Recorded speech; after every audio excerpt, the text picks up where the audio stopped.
Listen, sometimes as women we're told, oh, other women are our biggest competitors, but no.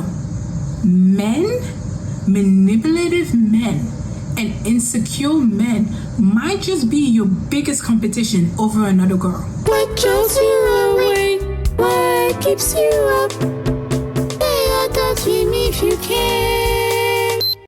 Hello and welcome to the Common Archetypes, the segment on the channel where we discover our power by discovering ourselves.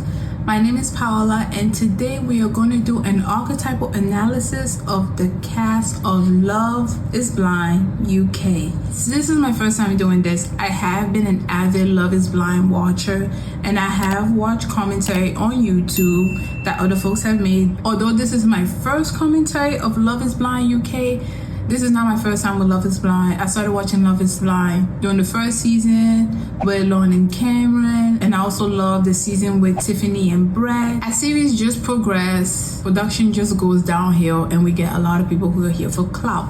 So I decided to put my own twist on Love is Blind. It's not just a review, but also an archetypal review. And what do I mean by that? I have a segment on my channel. If this is your first time watching, hello, hi. I have a segment on my channel called The Common Archetypes. And these are archetypes found all around us. They are found in brands. They can be found in symbol. But obviously, they're also found in people. And I'm going to take through this archetypal analysis, and maybe you figure something more about yourself. Just know, even though I'm doing this review on this cast of Love is Blind UK, it is always focused on you, the viewer, and why you may have a propensity for some things over other stuff, okay? So yes, so we're gonna dive in. And this season is chaos at its finest. So I'm just gonna start with the first couple. The first couple we're introduced to are Ashleigh and Bill. Overall, pretty boring couple, okay? I have no notes on them. Overall, pretty boring. Ashleigh seems she has high energy and a bit of desperation. It's just, I just find out a lot of women on this season are just like, I'm ready to meet my husband. I'm ready to meet my husband. I mean, I guess that is the point of the game, but it's just like, I feel like over other seasons is a lot of desperado energy, okay? Like, I'm sorry, it just comes off as kind of desperate and kind of willing to do anything for a man, which I guess, okay? So what I have about notes about Ashleigh and Bill, I actually think Ashleigh fits into the protective mother archetype. This is one of the archetypes that a lot of women who have eldest daughter syndrome kind of fit in. It fits in line with her career of being a cabin crew. And it's just, she's very excitable. And the fact that, I'm just going to speed run through them because I actually don't think Bill is here for the right reasons, and I don't think this relationship is going to work. I feel bad for Ashleigh. But her archetype is protective mother. She's very protective, very loyal of her people. She's fun, she's excitable. And the fact that she even tried to spin this man, I was like, girl, that's a little too much. But hey, not my cup of tea, but there's some people who enjoy that. And Bill, I could not get a read on him, which is why I'm like, I don't think he's here for the right reasons. And one thing I want to put about Bill that I've heard a lot of people say when they're divorced, it's like, I've been divorced once, I don't want to do it again. Okay, that's great, okay? Thank you for being self-aware. However, have you done the work? Have you realized what went wrong in your previous marriage that you're now going to repeat in your next marriage? Because according to statistics, you are actually more likely to divorce than someone who has never been divorced. There are a lot of people, especially men, but this is not gender specific because women do it too, but especially men who have been divorced, they claim they don't want to be divorced again, yet they have not learned any lesson from their previous relationship. I don't know if it's just editing, I don't know if they cut it out, but when it just comes to Bill, I get blank, nothing, and that is not good. That is not good, especially on an experience like Love is Blind where the dating phase is just speed run, it's just ×2. Like, you need to get stuff out. I couldn't get a read on this man, which is why I'm like, he's not here for the right reasons, but hey. You know, this wouldn't be the first time that someone is here for clout. Moving on to the next couple, Sarover and her knight. I am not going to lie, I wanted to root for a black couple this season, I really did, but I really like these two, I do. I love Sarover and her knight, and the fact that I already call him a knight Obviously, Kal fits into the Knight archetype. First of all, what is the Knight archetype? The Knight is an archetype of protection. These people feel like it is their duty to protect their family or to protect their nations. This is an archetype that shows up in a lot of athletes.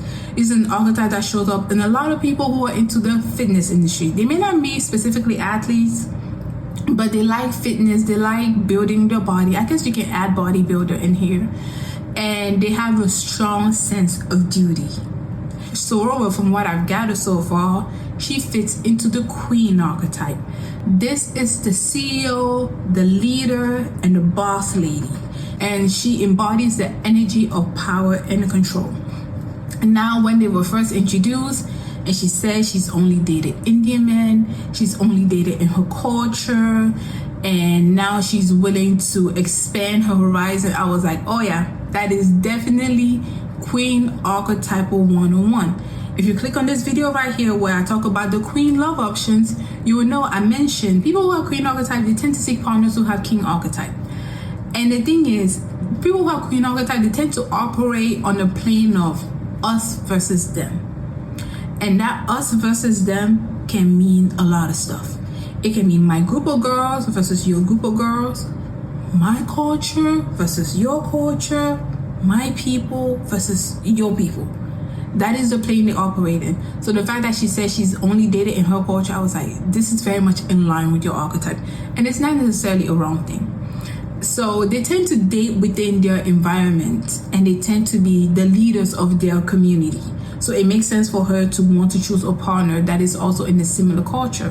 However, when that has not worked out, this is when they now expand their horizons and they are open to other people. So it is very much in line with her archetype. And these two archetypes, the archetype of the Knight and the archetype of the Queen, they are an archetypal match, meaning they are a really good pair.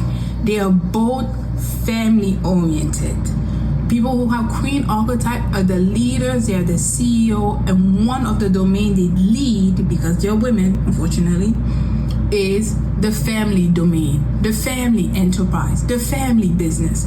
They're very family oriented. And like I said, the Knight, the protector of families. These two match together very well. They're a really great couple. They're a really great pair. I'm not surprised they paired up together.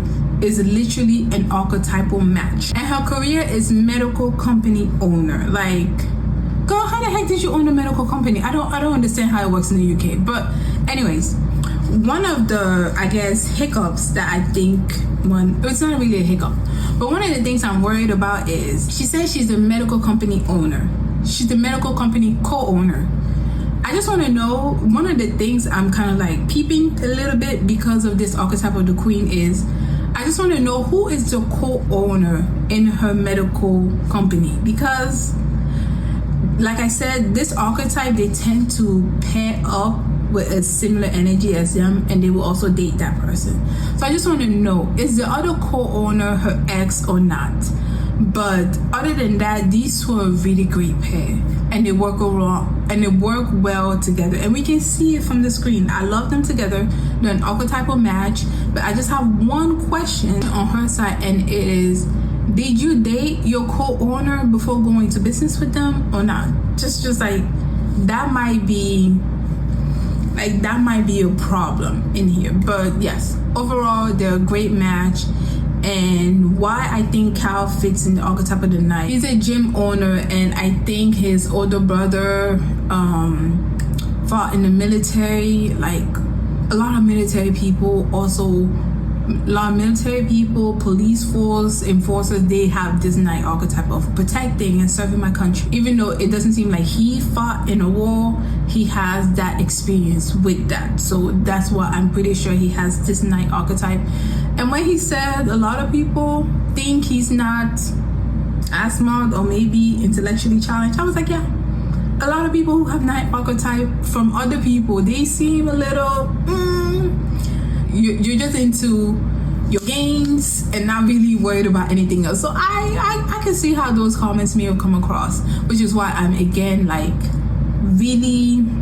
which is why I'm really sure he does embody this archetype of the knight. And together, they're a really great match. But I just have one question. Did she date her co-owner or not? Because for someone who has the archetype of a queen, it's very common for them to date the people they go into business with. It's a thing they do, okay? It's a thing they do. All right. So I'm just speed running through these couples because I need to give y'all the lowdown on the ones that are coming up next, okay? So if you feel like I'm not going into detail, don't worry about it. I can go into detail maybe later on, but just this season is so chaotic, and I'm just speed running so I can get to the true demons of this season, because wow. So the next couple or triangle in this thing is Kieran, Meghan, and Sophie. And I'm not gonna lie, initially I did make a little bit of bias about Meghan. I was just like, girl, why are you wearing that on national television? I mean, that is definitely a fashion choice. However, when she started opening her mouth, when she started speaking, I was like, okay, she's a really nice girl. She has a really open character, and it seems she's on this for the experiment and is actually trying to find true love. So don't judge a book by its cover, right? And her and Kieran, they both have the archetype of the charmer. The charmer archetype is a boyish, youthful, adventurous, curious, and even goofy archetype. And the thing about this is they're really goofy together, they're really fun, they're very giddy, and I really like that for them. However, I'm getting friendship vibes and not really romantic prospect. Hopefully when they come out of the pods, it's better and it's clear, but considering the fact that they have the same exact archetype, and this is not to say people who have the same exact archetype are not a match, it's just for this particular archetype, it's not really a match. When they have the same archetype, they might be really good friends, but when it comes to the love aspect, I don't know. This archetype of the charmer actually has a mature and an immature side, and both of them are exhibiting the mature side of the archetype. They're open, they're putting the feelings out there, and they're taking the experiment seriously. Now Sophie. Sophie. I don't know what Sophie's archetype is because she's extremely immature. First person who actually talked to Kieran, at least from the editing side, was Sophie. And from just body language, Kieran seems to be more open and more receptive to Sophie over Meghan. This is also because this particular archetype of charmer, they like the chase. This is the archetype of the adventurer and the curious and the youthful boy. They like chasing. So that stoicness, well, maybe not stoicness, so that front Sophie put up in the beginning is really attractive for people who have this archetype. So I am not surprised that in the beginning he seemed to be more interested in Sophie. But when he wanted to go deeper, she wasn't able to do that. And then when he decided to gift Meghan with the good luck charm he got from Japan, she completely freaked out, talked about how it was disrespectful to her. And I am here watching the series. I'm like, ma'am, he is not your boyfriend. He is talking to you. Is it even called dating? I don't even know. I guess he's dating, but the experiment is about dating multiple people. If you're going to be angry that someone is dating multiple people on Love is Blind, don't come to Love is Blind. You're on the wrong show. I don't understand. This girl was just like, I feel so disrespected that he gave a gift to Meghan, not worrying about how I feel. Huh? Listen, Sophie's extremely immature and she's very self-centered. I don't think she should be dating. I think she should be going to therapy. Okay? She needs to be in therapy. And I am not trying to be shady. I am not trying to be mean. She's a very cute girl. And I'm pretty sure the reason why she's acting the way she's acting is because of the way she looks. And I think she even told him something along the lines of he will regret it once he sees her. I don't think so. Healthy people are not willing to put up with BS. No matter how cute you look. And she does look cute. And she looks good. But it's not worth all the drama. That's a lot. Okay? And even though I don't necessarily get romantic vibe between Kieran and Meghan on an archetypal base, because they're the exact same archetype, and they come across as friends, does not mean I think Kieran is going to go to Sophie because she's blonde and she looks good. I don't think so. He comes across as mature. He comes across as in touch with his feelings. And healthy people, they are going to be vulnerable. They're going to put themselves out there. However, if you start showing signs of immaturity, of you not being able to handle some stuff, like, they're going to respect that and just leave you in your corner. That's it. And Sophie wants someone to chase her. And funny enough, this archetype of the charmer, they do chase, but you also need to be open and vulnerable and willing. If you keep being closed off, after a while, it's just you're not interested in them and they're going to move on. It is what it is. It is life. Honestly, the girl just needs therapy. He was not disrespecting you. If anyone thinks she was being disrespected, y'all are also immature. Like, actually grow up. Like, really grow up. I saw that. I was just so disgusted by that whole thing. She made a big deal out of it. She came out to the ladies' room and then she started blowing up and crashing out. It's just... anyways, that's all I have to say on that. It's just, I think Kieran would have actually liked her more than Meghan had she been a little bit more mature. That is what it is. I'm one of those people who I don't think he's gonna go back to her. It's a lot of drama there for no reason. It's like, man, you are 28. You're almost in your 30s. Grow up, please. Another reason why I say Sophie's immature is this is something that I've seen between people, like healthy, mature people and immature, unhealthy people.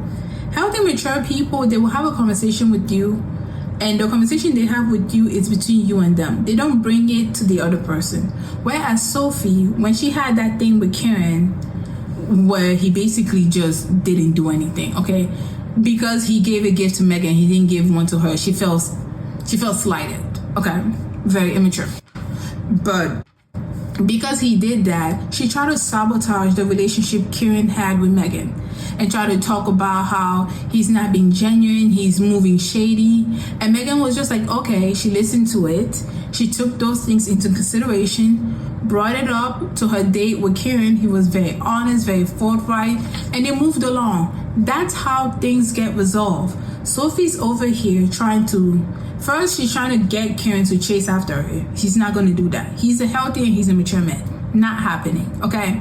Now, since he didn't do that, she's trying to sabotage the relationship between Kieran and Meghan and trying to paint him out to be this bad guy who's moving shady. He's not doing stuff correctly. And again, it did not work. Why? Because Meghan is mature. Meghan took her feelings into consideration. I get it. This is how you feel. However, I'm going to know what Kieran has to say about it and what he thinks about it. And I thought his answer was great. Like, his answer was unproblematic. His answer was great. He was being honest. It's what he did. I mean, he gave Meghan a gift because he felt like he needed to give her a gift. He didn't give Meghan a gift to slight Sophie. He wasn't even thinking of Sophie. He was thinking of his connection with Meghan, which is why he gave her a gift. And when he thought of his connection with Sophie, he focused on that and not with Meghan. But this is also an aspect of immature people, triangulation. They will try to paint your partner or the person you're talking about as this bad person so you can drop them so that maybe they can have a chance. Like, it's so weird. It's so bizarre.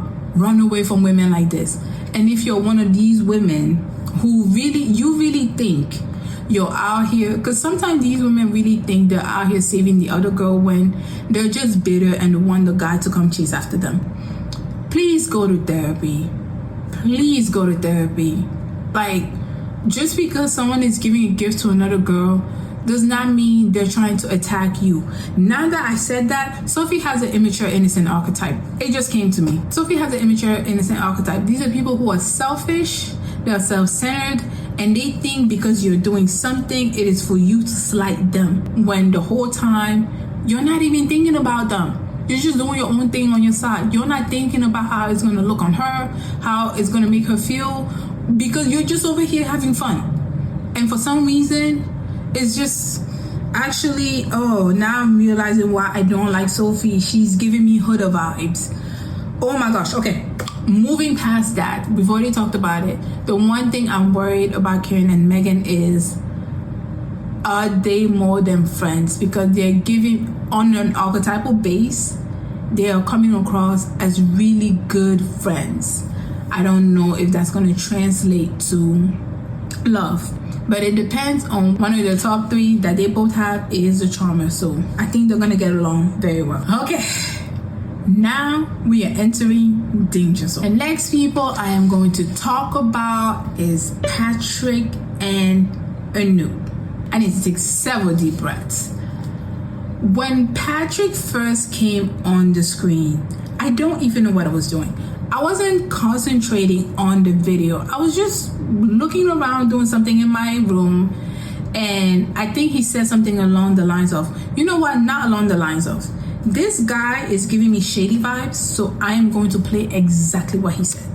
Because when you're dealing with people who are manipulating and moving shady, you need to quote them exactly and verbatim. Okay, so back to Patrick. This is exactly what he said. I'm doing Love is Blind because I want to find my life partner. I want to find that, my soulmate, my twin flame. I want to have the best experience with her. So that's what Patrick said.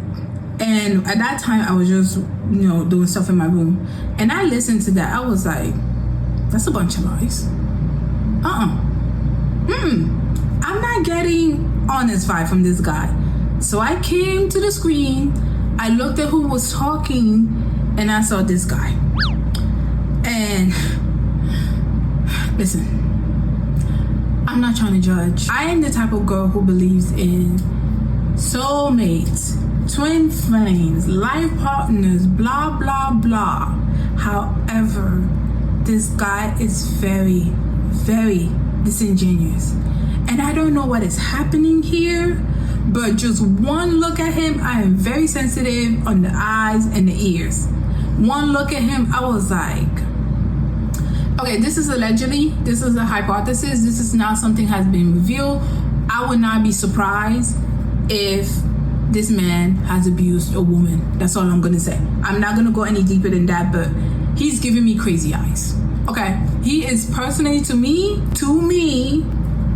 he is giving me crazy eyes, and I am not believing a single word that is coming out of his mouth. It is just like, Patrick is just a contrarian, and I call this type of person the fake rebel. First of all, to know what the fake rebel is, you need to know what the rebel archetype is. The rebel archetype is the embodiment of change. These are people who feel like they need to do something. They need to change something within their community. It can be in any aspect. It can be in healthcare. It can be in the government. Like I said, it can be in their community, or it can be in religion. It's people who have rebel archetype, they embody change and they're willing to go about that change. However, that change comes with a purpose. Patrick has no purpose. Patrick is a contrarian. Patrick just likes going against the grain because he thinks it's cool. That is the most pathetic thing ever. And again, he's giving me crazy eyes. I'm sorry. Like, no. I saw this man, I was like, Annu, run. Please run. This is also why I would never do something like Love is Blind. I need to look into your eyes. I need to see what you look like. Do you have crazy eyes? I need to know all those stuff. I don't want to make it seem like people who are into spirituality or who are into, some people can be into the occult, but I don't want to make it seem like people who are into stuff that are not mainstream are crazy, because there's actually an archetype for that. But Patrick does not give me that. Patrick doesn't give me that at all. Like, when I saw Patrick, I was scared. I was just like, what is going on? Where are they getting these men? I don't feel safe seeing this guy on screen. This is why I said this is going on record. I would not be shocked if something comes around and this man has abused a woman physically. I I would not be shocked. I didn't like the fact that Annu and Patrick from Bat were talking about their culture. And this can be debated, right? Culture is a big aspect of who we are and how we were raised and what we believe. So I think you should be talking about your culture if you're dating in the traditional sense. However, this is Love is Blind. As in, some aspects should be blind to the person you're dating. I don't think you should be revealing your race. I don't think you should be revealing your culture. And I think the person on the other side should try to fall in love with you blindly, regardless of race, regardless of culture, because there are some implications that come with certain cultures. And the fact that Patrick and Annu were talking about their culture, if he was healthy, I would have said it's no big deal. But the fact that this man is giving me disingenuous and contrarian, that's a no bueno. That's not good at all. Okay? That is easily something that he can use to manipulate. Because he too is, I think they're both Nigerians. And they were talking about, and at one point she was talking about how her mom went to school in Nigeria and she was getting water from a well because apparently they don't have running water in Nigeria. Okay. I don't know. Maybe her mom was in the rural parts of Nigeria. I don't know. Apparently, the same thing happened to Patrick. He went to Nigeria and he too was getting water from a well. Whoa. And I was just like, Again, is that true, Patrick? Is it true, or are you mimicking her? Because I'm already getting manipulating vibes from this guy, and I feel like he has chosen Annu because she is safe, and it is a game he's used to playing. Because he knows her cultural background, he can already have certain assumptions about her that he can easily manipulate. And one of the manipulation tactics is mimicry. A good example of this is if you're on a date, right? You order a cocktail and your date order the exact same cocktail. That is one easy way that people mimic. And when they do that, the recipients think they are like me. Or one, they like me, and two, they are like me. And because they are like me and I'm XYZ person, that means they too have these similar traits. Does that make sense? For example, let's say you like pina colada and you are ambitious, and on Sundays you go to church. And you meet this guy who likes pina colada. He's not really ambitious. He doesn't do much. And he doesn't have, he's just walking at his own jumps. Because both of y'all order pina colada, sometimes one person can attribute those character traits of ambitious or strength to them when it doesn't really apply to them. Like, the only thing you have in common is the fact that you like the same drink. And some people use that as a manipulation tactic because they know sometimes liking the same stuff is an easy manipulation tactic for people to feel like they have more in common than they really do, when it's just y'all just like the same drinks and it doesn't go any deeper than that. But she's taking it back. They share a similar culture. Her mom had that experience. He had that experience. Now she's thinking this is her person, even though I think if she would have seen this man, she would have ran away. Another reason why I think Patrick is a fake rebel and he's just trying to be contrarian, it happens in episode 3. By the way, I haven't watched beyond episode 3, so I don't know what happens afterwards. But I'm going to go to episode 3, and I think this is where Annu talks about her mother, that, by the way, she loves and she has a really good relationship with her. There's a lot of unknown with you, and I like that, No, what does that mean? Like, it's still a mystery, like there's just so much more to explore. There's just like infinite number of possibilities, and it's exciting. I know, I agree. Are you gonna sing for me? Give me a little song. No? You don't have to. I'm such an awkward person. Like, if I can't answer something, I'll either laugh, or I'll be like, It's not an insecurity, but it's like, just because I've sung backing vocals with Rod Stewart doesn't mean I'm this amazing singer. Do you get what I mean? Yeah. Like, I don't like bragging. Like, I really play myself down. Do you know, I really dislike that in someone, I'm not gonna lie to you. You know, like society always tells you to be humble and stuff like that. I really disagree with that. I'm not saying you need to be humble or so-and-so needs to be humble. I'm just saying for myself, I just want to feel like someone's just judging me from what they see from me.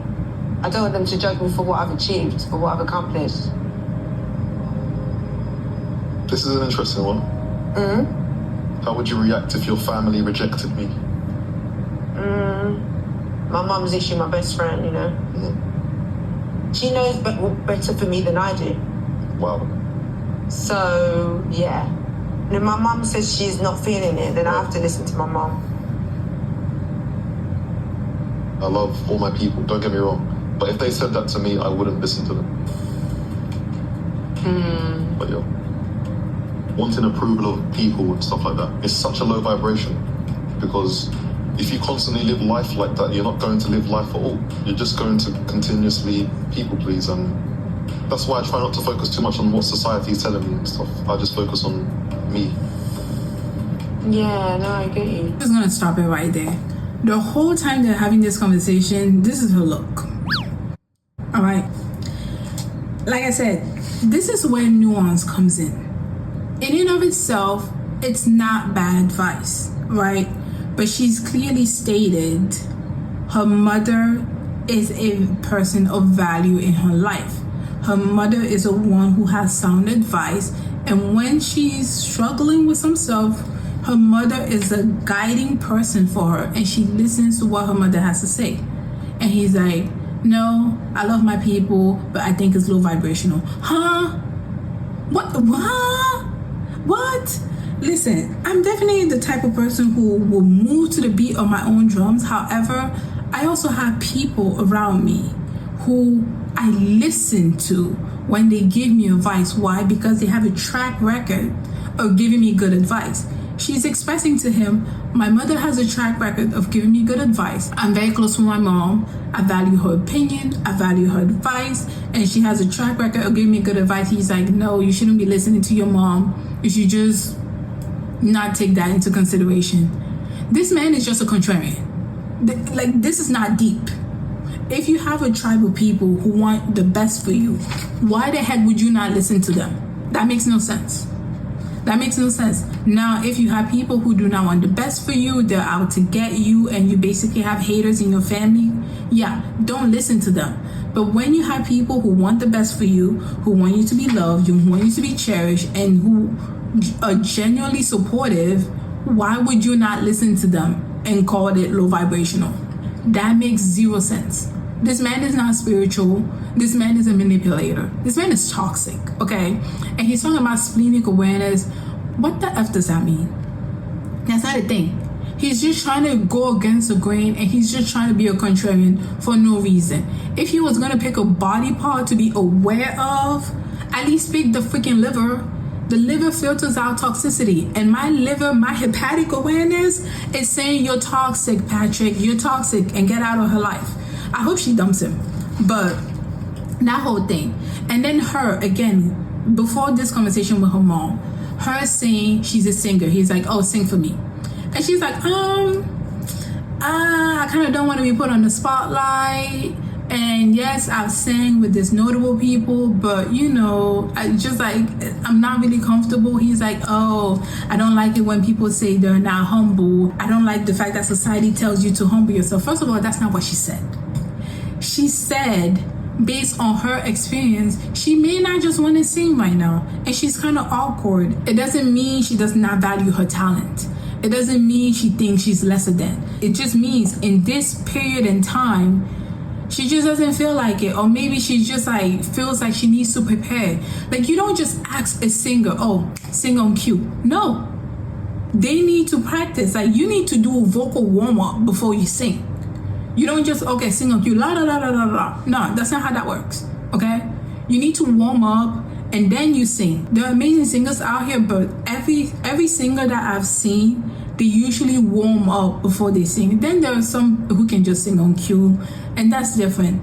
But Annu may be one of those who feel like, well, if I'm going to be on international television and I'm going to advertise myself as a singer, maybe I need to warm up first before singing. And he's just like, sing. Oh, the fact that you don't want to sing and the fact that you don't think you're talented is you being humbling yourself, and I don't like that, and it's low vibrational. This man is just a contrarian for no reason. This man is toxic, okay? And my hepatic awareness, my liver that filters out toxicity, is saying you're toxic, Patrick, and you have crazy eyes, and you could probably abuse women. But that last one I just added. I don't know that for sure, but I wouldn't be surprised. What I was saying about the fake rebels, these are people who, because the rebel is an archetype of change, but usually that change comes with a mission, because they want change in the society because things are not working right.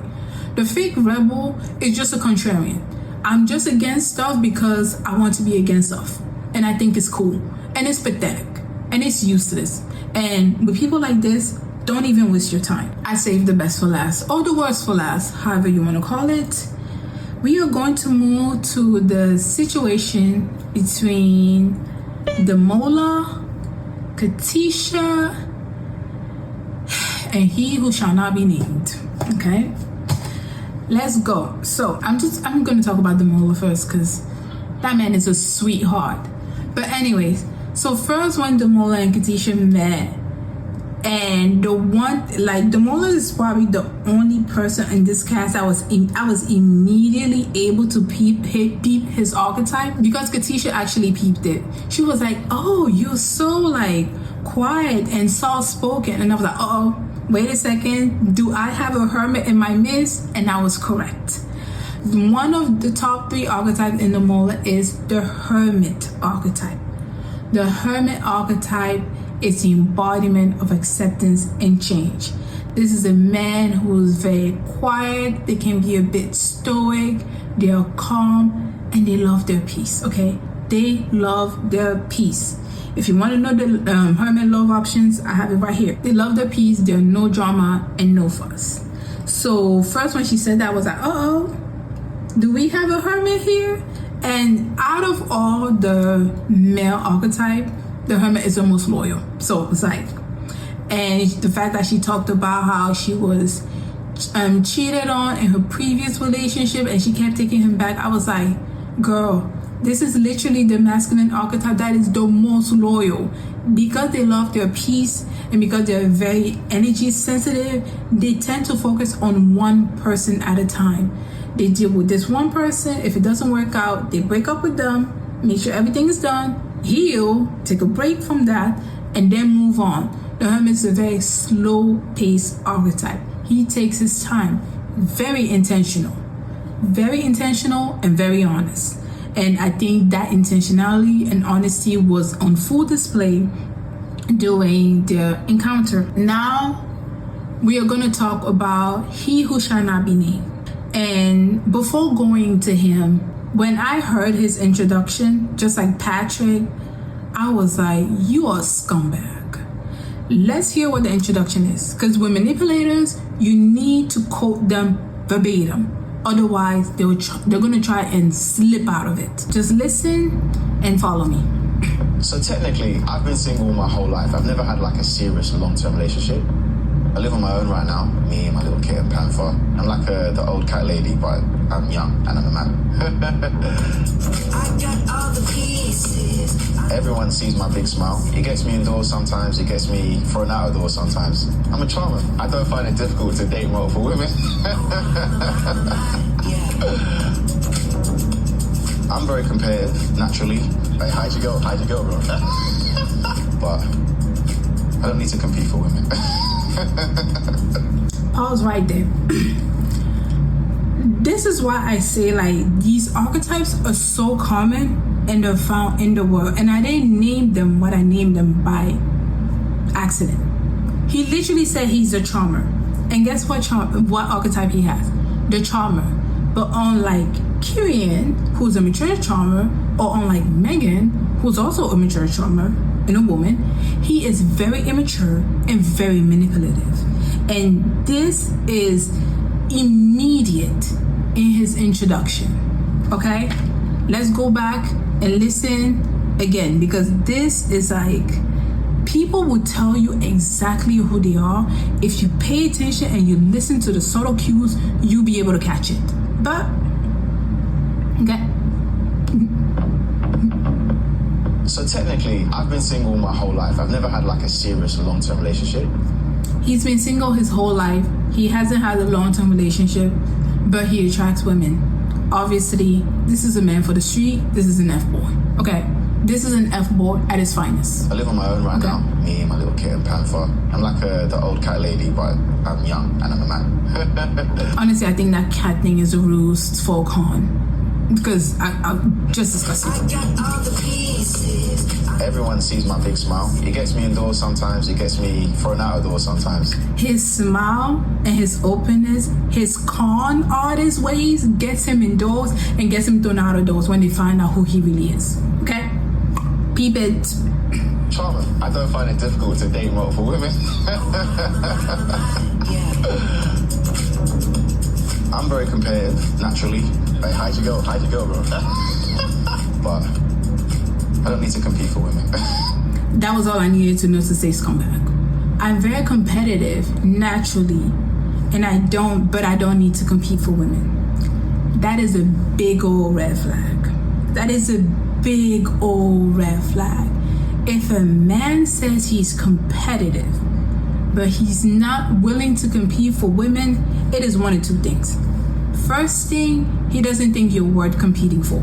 He doesn't think you're worth it, and he's not going to try. Second thing, he's competing with you. He's not competing with men, he's competing with you. That's why he doesn't need to compete with women. He's competitive, but when it comes to women, it's no competition. You want to know why? Because you're either an object or you are his competitor. That's all it is. And I was like, scum. Immediately. I literally wrote scumbag. But it gets worse. It actually gets worse. Let's dive in. Ultimately, I came here to find my wife. They say that men that are married live longer. I want to live a long, happy life. Oh my gosh, I even forgot this thing. He came here to find his wife. Men that are married live longer. He's just out here siphoning resources out of women to live longer. But anyways, for me, it was clear that this man does not have the best intentions in this show. Okay, he knows his smile gets him everywhere. Throughout this whole thing, he's like cackling for no freaking reason. Nothing is funny. Nothing is actually funny. Why are you cackling? He's trying to use his smile that gets him indoors to, I guess, for the audience to love him or for her to love him, even though this is Voldemort at his finest. If Patrick was bad, this is worse. Anyways. Katisha. Katisha, yeah, it's me. Who's this? Javen. Oh, that's hot. I love that. Thank you, making me blush. Cool. So, where are you from? I'm from Scotland. Okay. Where are you from? I'm from London. London boy? Babies. How many? I was like anything between 2 and 3. 2 and 3, yeah. Yeah, what about you? I think the same. And I stopped right there. Remember when I was talking about mimicry in the Patrick and Annu thing, where it's like someone would say something and you're like, yeah, the same thing. She wants 2 or 3 children. He also wants the same. But the thing is, if it's a healthy person, sure. But because this guy is a manipulator, he is competing with her, by the way. Okay, he is competing with her. And he's trying to make her seem like, I am just like you. We want the same things. We are doing the same things. We are exactly the same. And it's so sad. It's so sad. And she's gonna fall for the con. Like, this is a con artist. This is how con artists show up. Alright, so based on an archetypal analysis, Katisha has the innocent archetype. This is the girly girl. She sees life with rose-colored glasses and is kind of waiting on her Prince Charming. And Demola actually has the hermit archetype. Like I was saying, is that hermit anonymous? Demola has a hermit archetype, and like I said, this is a stoic, calm, quiet, peaceful guy. And these two, if she was mature, she would have been a good match for him. These two are an archetypal match. They go along very well. They understand each other very well. And as I was watching the series, my heart just kept breaking because they are a 2 for 3, which is difficult to see. She has the innocent archetype. He has her hermit archetype. Those two are an archetypal match. And later on in the series, I think it's episode 3, he made a poem for her. Oh my gosh. And he says he wears his love on his sleeve. That is artist archetype. This is the artist who is the poet, the singer, the songwriter who really put their heart in their work. And Katisha also seems as though she has nurturing mother archetype, because I think she stated she's the oldest of 7. And usually when women are the oldest, the eldest daughter syndrome is 1 or 2 archetype. Protective mother or nurturing mother. Protective mother are the ones who feel like they need to protect and provide for their family. The nurturing mother, they're nurturing, they're kind, they're soft, they're loving, all those soft skills that patriarchy thinks every woman should have. Anyways, she's the oldest of 7, so I was like, whoop. Wait, she may have nurturing mother archetype, he has artist, and those 2 archetypes are also a match. Meaning, if she was healthy, if she was not insecure, if she just thought she was worthy of love, it's obvious Demola is the right choice for her.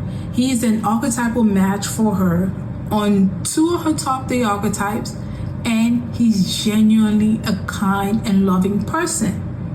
But you want to know what? Even though Katisha has the innocent archetype, and even though she has the nurturing mother archetype, she's exhibiting the immature traits of both.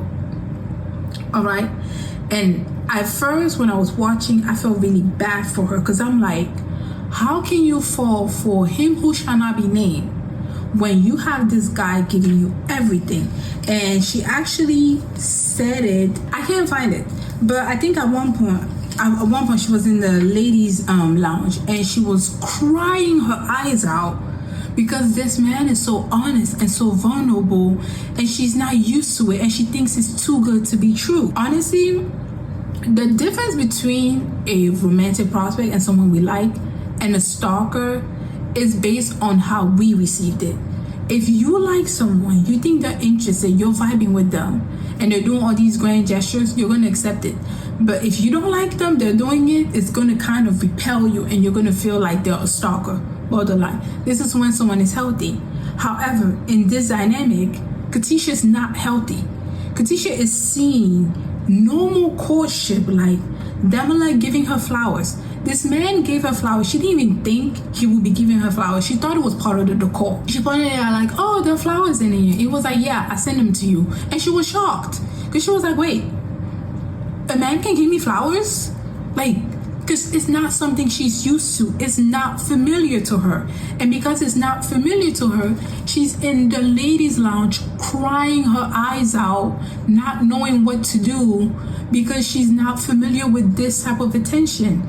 And she thinks it's too good to be true, when this is just normal courtship. I read something along the line, I think it might have been in the Big Leap or the Cabellion, I don't know, where it says the good thing that actually happened to you is a reward for what you have gone through. I'm paraphrasing right here, okay?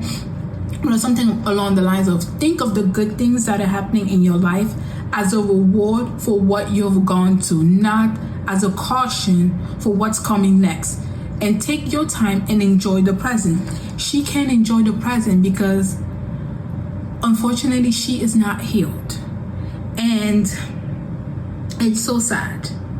It's so sad. It's so sad. And it is just like watching a train wreck on an international stage. And I felt so bad for this girl. I guess we're going to go into her relationship with her and Voldemort. Because that man is a straight up demon, okay? That man is a straight up demon. Her and Voldemort, how he is mimicking her, and how He's lying on her. This man is...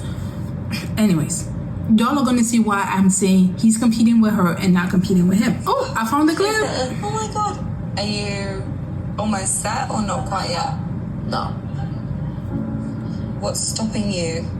Oh, but I don't know if I'm putting my walls up because it seems too perfect, like too good to be true. Do you know what it is? I'm like, how can you be so set on me? Like, how? You're amazing. Like, why wouldn't they be? Sorry. Like, this is so sad to hear. It's like, she doesn't feel like she deserves real love. She doesn't feel like she deserves affection and attention and care and intentionality. That's why she feels like it's so real to be, it's so good, it's too good to be true. She literally said, how can you be set on me? Katisha, you are that girl. What do you mean? How can he be set on you? How can he not be set on you? But regardless of what I say, regardless of what Demola say, if she doesn't feel like she is worthy, she's never going to attract a healed person. She's never going to attract the love she actually wants. Because as quiet as it's kept, and it's so heartbreaking, she is not healed. She doesn't feel she's worthy, and she will never accept the type of relationship she actually says she wants because she's not there yet. Let's go into Voldemort now. I have a question. Yeah, please ask away. So how do you feel about our connection? Yeah, I feel pretty comfortable about everything. Ultimately, like, what will be, so... Okay. Playing it cool. I can't play it any other way. Well... I can't play it any other way. On Love is Blind. Okay. What's bothering you?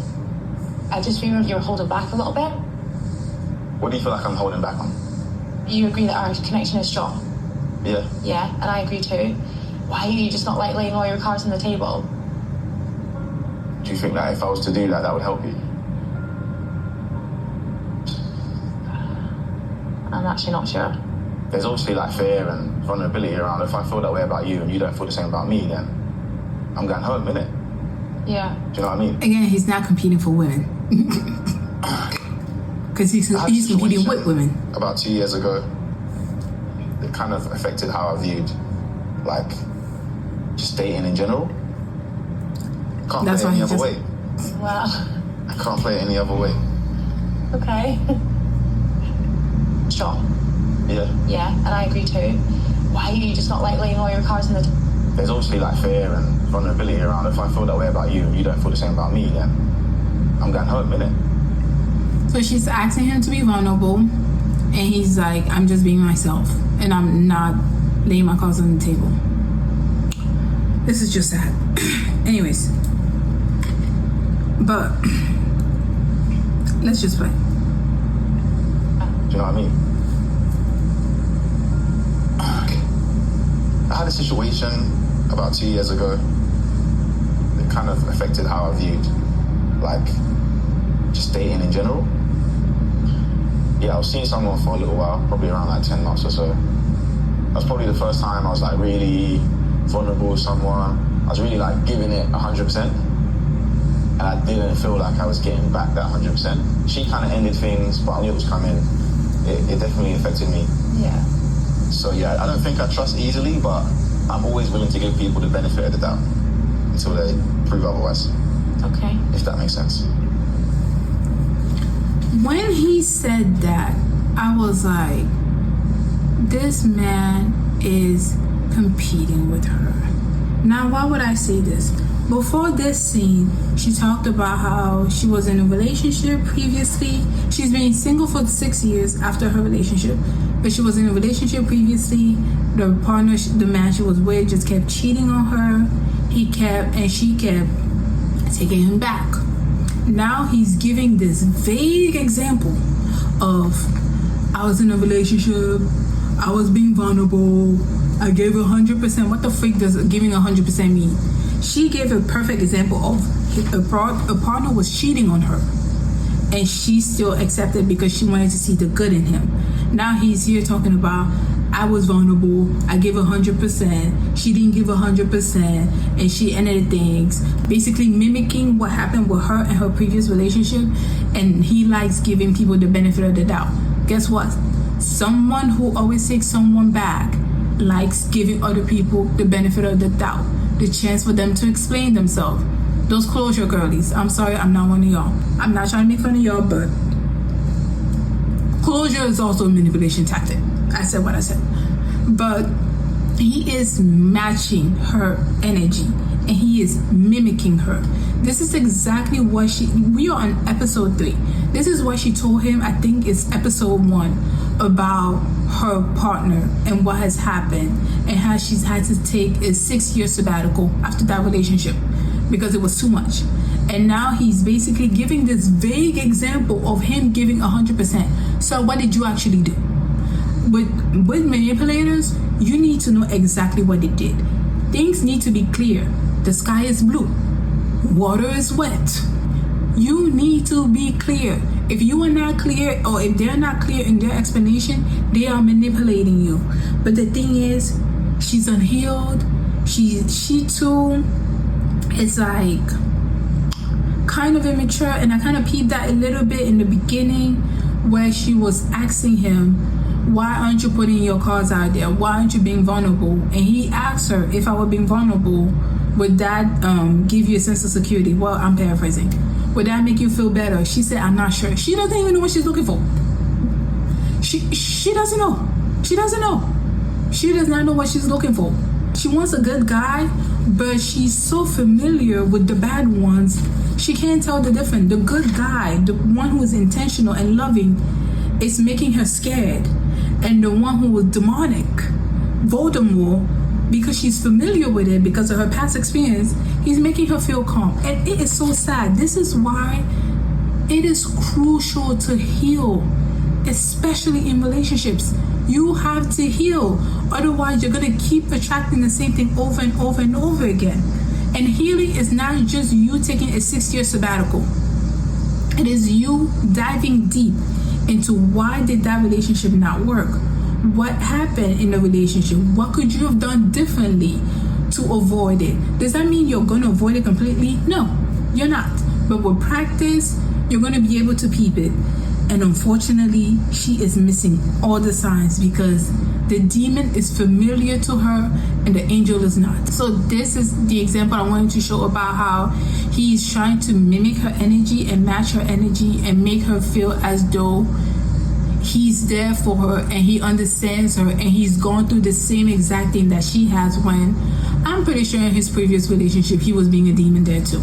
Okay, lepers hardly change the spot. Play the rest of their conversation and then I'm going to play you what he says in the men's quarters. Diabolical. Affected how I viewed like just dating in general. Yeah, I was seeing someone for a little while, probably around like 10 months or so. That was probably the first time I was like really vulnerable with someone. I was really like giving it 100%, and I didn't feel like I was getting back that 100%. She kind of ended things. Now that I'm listening back to the thing and just looking at the body language, this man is smiling. Why is he smiling when he's saying he was vulnerable and it wasn't reciprocated? He's smiling. This wild. He is smiling. Let me put his body language here. This is what she looks like. She's attentive. She's listening. She's like relating to him. He is smiling. And he's talking about how he was being vulnerable. And like, imagine me talking about, I was being vulnerable with this guy and I gave 100% and he didn't give reciprocate and I'm smiling. That is psychotic. So yeah, I don't think I trust easily, but I'm always willing to give people the benefit of the doubt until they prove otherwise. Okay. If that makes sense. Yeah, of course, that makes sense. You said that what? You said, you know, gotta be more open. Mm-hmm. You should probably know, like, I have another connection. Mm. How you feel about your other connection? The thing is that I know where I stand with him. I feel that's why I feel like I don't know where I stand with you. Like, he's been making like grand gestures the way that you express how you feel is obviously very different. Why are you laughing? Probably haven't made too many grand gestures, I guess. But that's not me. That's probably not how I communicate, so. Okay. I guess on my end, it's like, if I'm not your number one, then that's just the way the cookie crumbles, right? If you're having doubts, I don't want you to be burdened with doubt. Like, you know, I'm cool. You got to go with the other person's making like really big, like.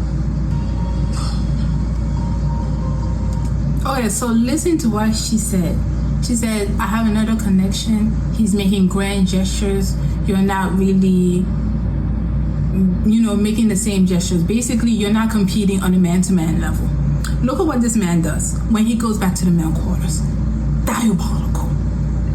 Katisha, she's my number one. There's two in it, me and someone else. She was like, the other person's making like really big, like grand gestures, like love bombing her. Love bombing, he said. When the grand gestures become love bombing? When, please, today is August 14, 2025. When the grand gestures become love bombing? This man is competing with her, and the competition is who can hate you more, me or you. That is what the competition is. They are competing on an equal level of she does not deserve love. She thinks I don't deserve love. He thinks she doesn't deserve love. That is their competition right here. He literally said he went to the male quarters, and I'm going to add the picture right here. The camera is only built wide. He is talking to this man on the opposite side of the room, yelling, screaming, making sure everyone can hear. Hey, her other connection is love bombing her when her other connection is being intentional. Her other connection is showing her affection.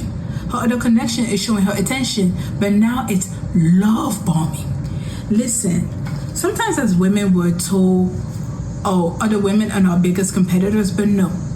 Men, manipulative men, and insecure men might just be your biggest competition over another girl. This man is in the love quarters, ruining any other prospect she has with anyone else, saying that she's calling this man a love bomber.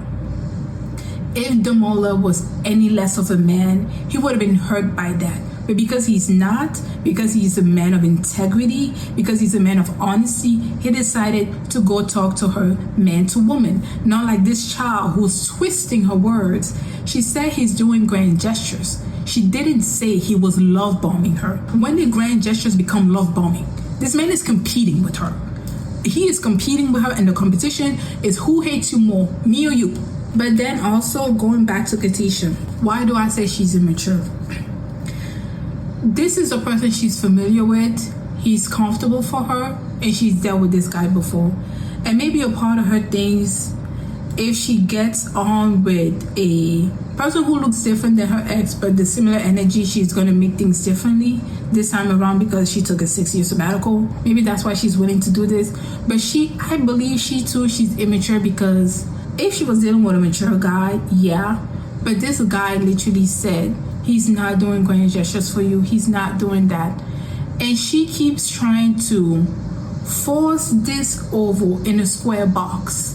She keeps trying to, I guess, nudge him to, hey, treat me like this, treat me like that. When you already have a guy who's giving you all of that, but you're scared. But because she's familiar with this energy of inconsistency, of emotional unavailability, she feels like she needs to work for attention. She needs to work for affection. And her existing is not enough. Why? Because she has been, what's it called? I forgot. But she has been trained to believe that unless you work hard for this, you do not get the reward. So when the reward comes without the work, she thinks it's too much. She's not deserving. But for him, who's not giving her anything, she's willing to push. Hey, give me gifts. Demola gave you gifts. Hey, show me vulnerability. Demola showed you vulnerability. That's too much. But she keeps trying to force it on this guy, which is why I say she too is manipulative. Maybe not on the same degree as he is, but she's not completely innocent, even though her archetype is the innocent, okay? She's exhibiting the immature traits of the innocent, where they do see life in rose-colored glasses and they want to see the best in their partner. However, when someone shows you they're a demon, believe them. Believe who he is and not the potential of what you think he could be. Because that doesn't exist. That's dream world. That's fantasy world. It's not real. After He Who Shall Not Be Named basically said she called Demola a love bomber, this is how this man is coming into the pods to talk to her, because this is a sign of maturity. Mature people, they want to know where your head is at, and they're not going to try to triangulate you with this other person. However, immature, messy people, or they're going to talk here and there. Oh, I'm dating this girl, she's doing this. It's a whole thing. Anyway, so let's listen to her conversation with Demola after he heard Voldemort say she was love bombing him. That he heard Voldemort say he's a love bomber. Katisha. Oh, hi. How are you? Good, how are you? I'm good. I wear my heart on my sleeve, so I'm just gonna do what I can to show her why she should marry me. What is this? Is this sangria? Yes. Wow! She deserves the world, and she deserves a good guy. She just needs to believe in him. And again, he's showing intention. He made sangria for her. Before then, he gave her flowers. She didn't even know he gave her flowers. She thought it was part of the call until he said, yeah, I sent flowers over. Now he's sending a tray of food and drinks. And again, it's not clicking. Well, yeah, I was strong. So this is what I imagine would be our little first day out, a city break in Seville, where we would have already learned a bit of Spanish. And yeah, we can just dig in. And this is something I've never eaten before, by the way. Wait, what part have you not eaten before?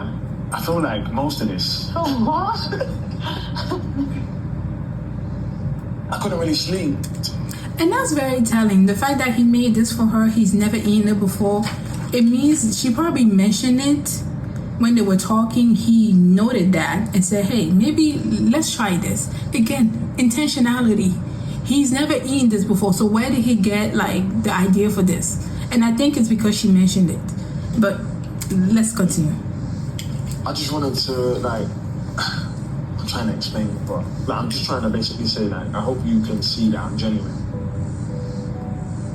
I'm looking for someone who I just want to be my life partner, my best friend, and I feel like you fit that.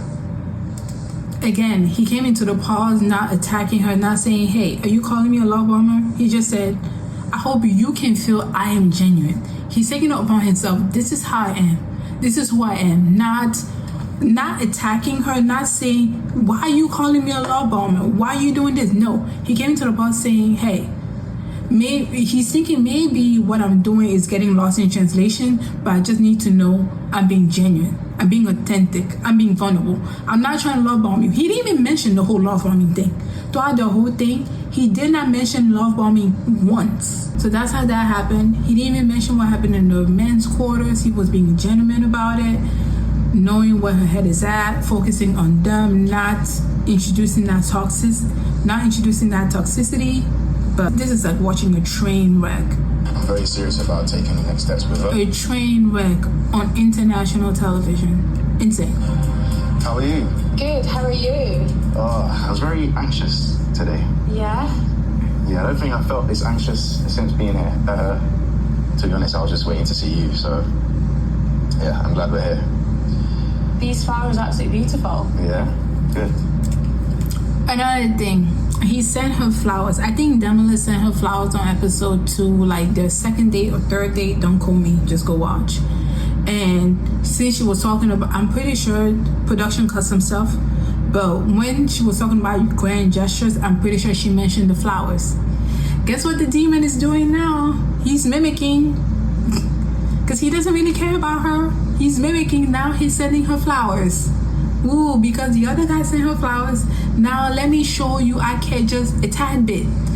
Breadcrumbing you, sending you flowers, and then still treating you like you're not worth it. It's insane. This is so demonic.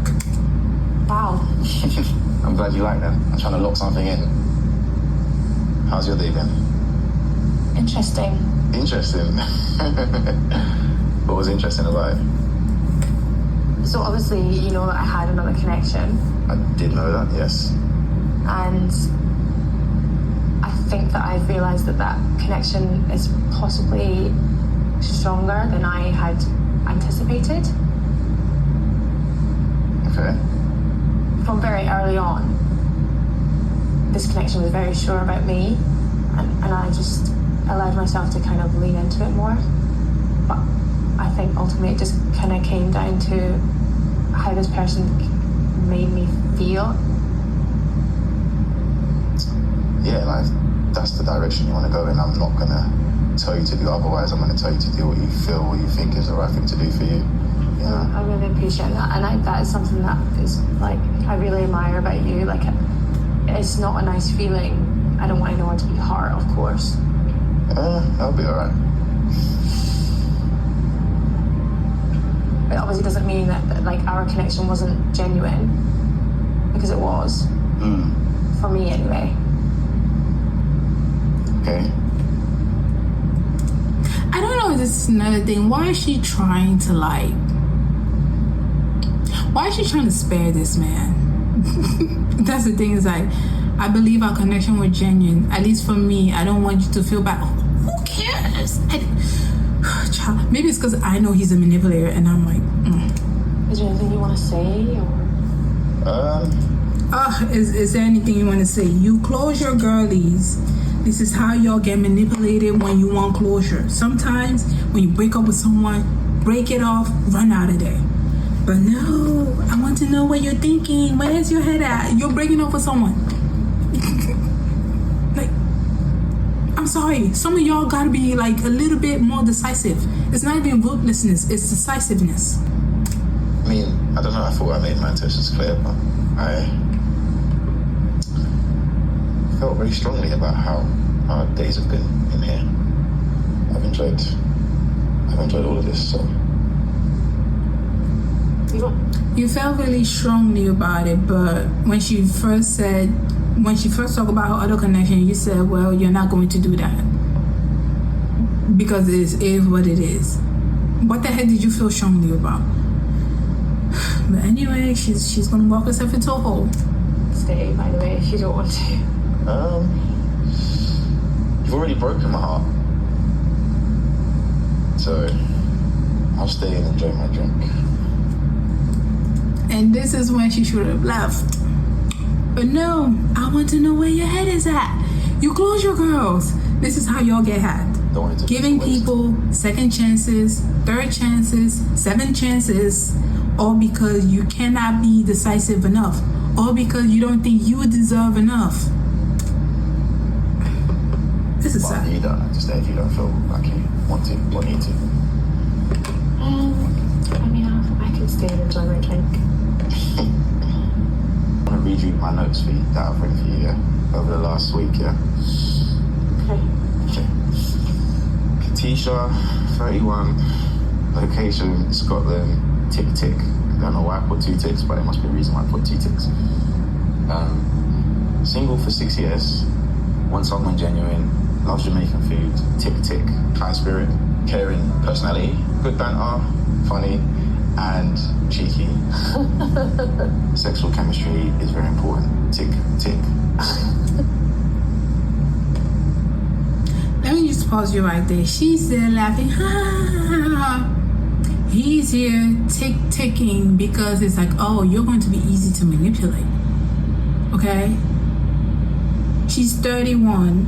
She's in her 30s. She's desperate for love. Most people, when they hit their 30s or late 20s, they feel like, I mean, most of these contestants are in their late 20s and early 30s. She's 31. She wants love. She wants a family. Tick, tick. Easy to manipulate. She's been single for 6 years. She was in a tumultuous relationship. Tick. Okay, easy to manipulate. That desperation. Again, that thing I said about culture. I don't know. Is he the half Jamaican one? I don't know. But like, he's in the UK. He's probably familiar with Jamaican culture. Oh, I know what Jamaicans like. I know how some Jamaican people think. Tick. All of those ticks are, I can't manipulate this girl. That's why she has so many ticks. Because she's easy to manipulate. Okay. She's easy to manipulate. She's willing to go along to get along. She's willing to be a people pleaser and she's willing to go beyond just for someone to like her. That's what all those 6 are. I can easily manipulate her because of her age, because of her cultural background, because of her previous relationships. That's what those 6 are. Again, they're in a competition to see who hates her more. And she's there laughing and cackling. Oh my gosh, you hate me just as much as I hate myself? This is sad. That is it. After that. That is it. The other guy wrote her a poem. She's here cackling over tick-ticks that are manipulations. Your age, the fact that someone is ticking the fact, your culture, tick. Your age, tick-tick. Your location, tick-tick. Your inexperience in a relationship, or the fact that you've had so much of a relationship, tick-tick, means they are out. It means they're observing you. It means they're familiar with you, and it means they're running a con on you. Okay, he does not see her as a woman. He sees her as an object that he's about to run his next con on. It's so... That's right. No, my gosh. like, well, this is a demon. I think I've got enough. And she's laughing about it. That was fun. That was fun. That was like, okay. That was so fun. What was so fun about it, Katisha? What was so fun? The fact that he has a list on how easy you are to manipulate, is that what's fun? I don't get it. The fact that he hates you, or you hate yourself, and that's the commonality here, a relationship based on we all hate you. Great. Tick tick. Going down a little trip in memory lane. So like the thing with like the gestures and stuff, like so you said that that's like not your style. No, it's not that it's not my style. I just didn't feel like in this particular setting, I just didn't feel like that was necessary. But how are grand gestures not necessary on Love is Blind, where you clearly do not see the person you're talking to? The dating timeline is quicker. How is grand gestures not seen in this sense? This is the time for you to be putting your best foot out there. If you had a representative, this is the time to like crank it up a notch, because everything, the timeline here is just quick and fast. This is insane.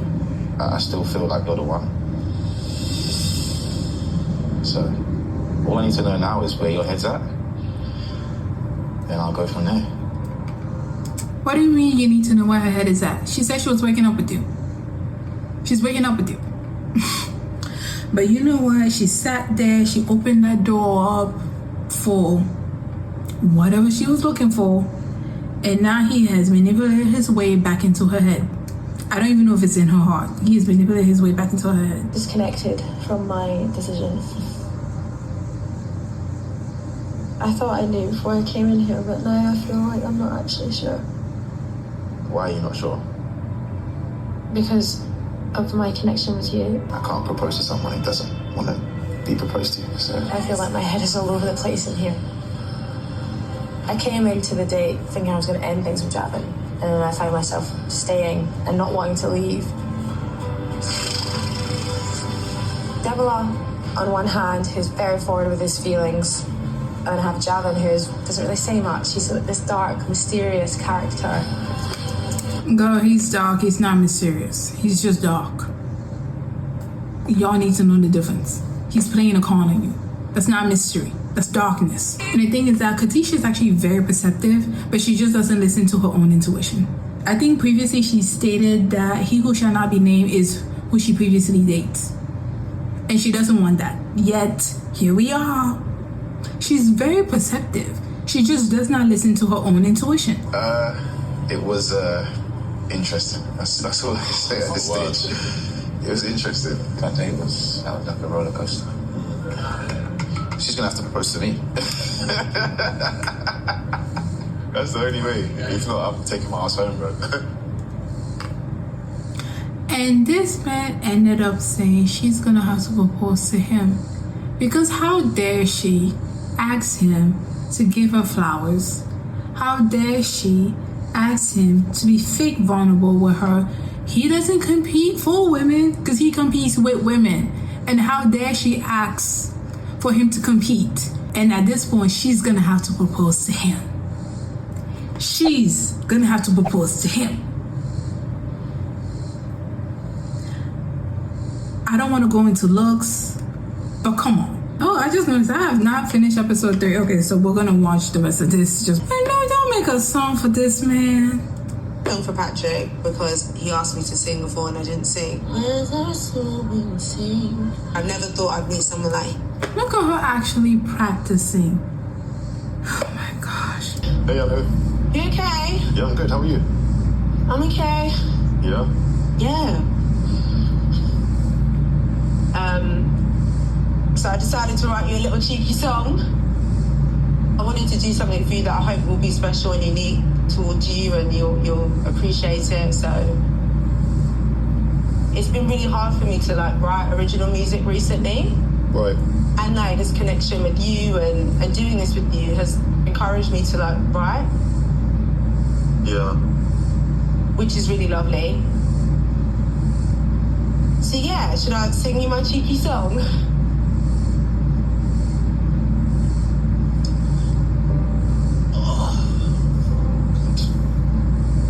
Do you want to hear it or? This man is a weirdo.